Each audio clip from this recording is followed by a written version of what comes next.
Partindo agora para outro tipo de firewall, nós temos o que realiza o filtro por estado. Ele consegue analisar os mesmos parâmetros dos pacotes do filtro de pacotes, mas aqui ele consegue analisar também os parâmetros da comunicação, do sincronismo da comunicação através do protocolo TCP. Veja, pessoal, então como eu falei, ele é um aprimoramento do filtro de pacotes que também consegue considerar o estado da conexão TCP. Todo o dispositivo que vai comunicar, se eu tenho aqui um cliente e eu tenho aqui um servidor, quando eles vão comunicar, o cliente manda uma mensagem de sincronização para o servidor. O servidor, recebendo essa mensagem, retorna uma mensagem falando, olha, eu tenho um ACK, que é de conhecimento em inglês, ACK sim. E o cliente, depois que recebe o ACK sim, manda outro ACK para estabelecer essa comunicação. A esse parâmetro, esse processo que eu estou falando aqui para vocês, é atribuído o nome de Three-Way Handshake, ao comprimento de 3 vias, que é o SYN, ACK, ACK. Então, uma vez que esse processo foi estabelecido, a conexão está sincronizada. E o firewall consegue, então, analisando naquele pacote, analisar esses dados aqui também. Então, o que esse filtro de estado vai fazer além do filtro de pacotes? O rastreamento de todas as conexões TCP do tráfego que está entrando dentro da rede. Ele consegue verificar o estado da conexão antes de admitir aquele pacote. Além disso, ele também monitora toda a atividade do fluxo, desde a abertura da conexão, que eu falei para vocês do SYN, a sincronização e o conhecimento, que é o SYNAC, e o ACK, até o seu fechamento. Depois desse fechamento de conexão aqui, uma das extremidades mandaria, no caso, o fim, e o outro finalizaria essa conexão. Certo? Então, a única diferença aqui, pessoal, é justamente aqui nessa parte, que ele consegue checar a conexão das regras. Tudo bem? Pessoal, esse aqui é outro tipo de firewall existente, que são os gateways de aplicação. Possivelmente vocês já se esbarraram com eles por aí. Mas como?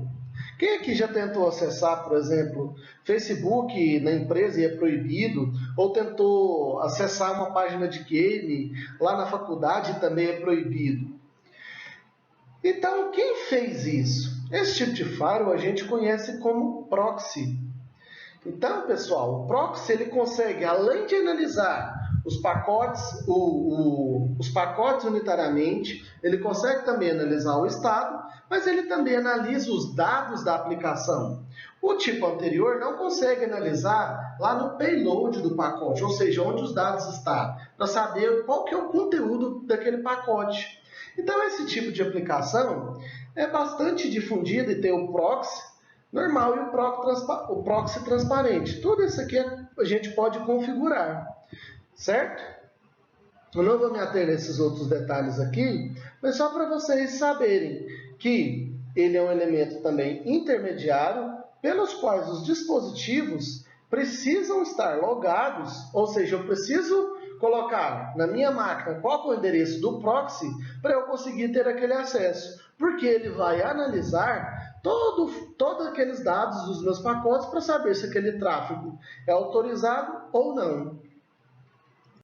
Mas esse tipo de firewall, ele também possui algumas limitações, porque ele não consegue proteger a rede de ataques externos quando, por exemplo, um host de dentro da rede está utilizando uma VPN, que é uma Virtual Private Network, que você estabelece um túnel de comunicação direta do dispositivo A com o dispositivo B.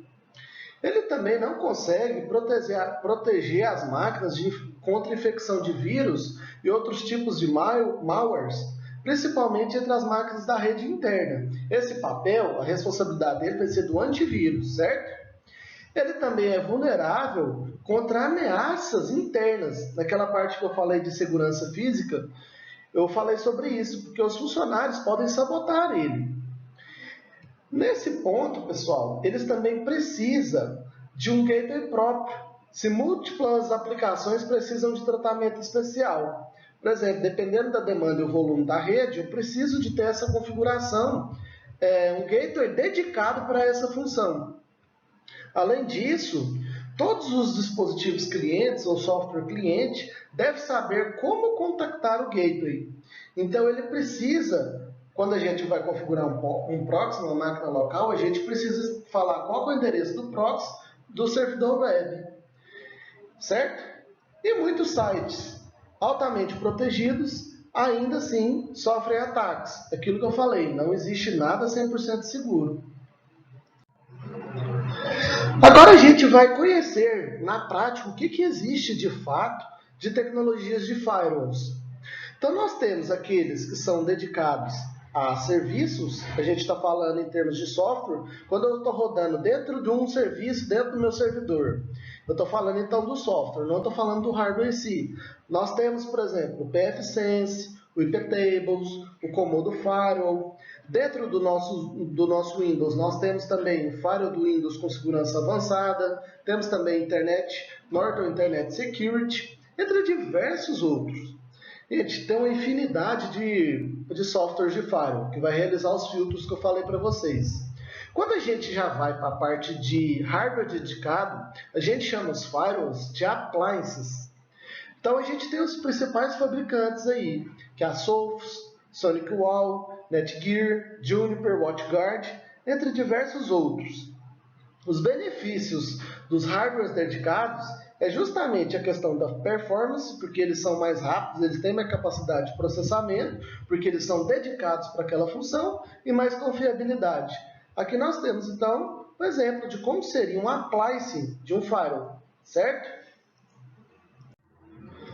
Bom, pessoal, aqui eu encerro essa aula introduzindo para vocês um pouco sobre uma medida protetiva que são os filtros de redes ou firewall. Então, uma outra analogia que eu falei para vocês, cujo os firewalls são conhecidos, é que eles também são uma parede corta-fogo, ou seja, eles impossibilitam de forma análoga que o fogo adentre dentro da rede. Se vocês tiverem alguma dúvida, podem me contactar e tudo de bom.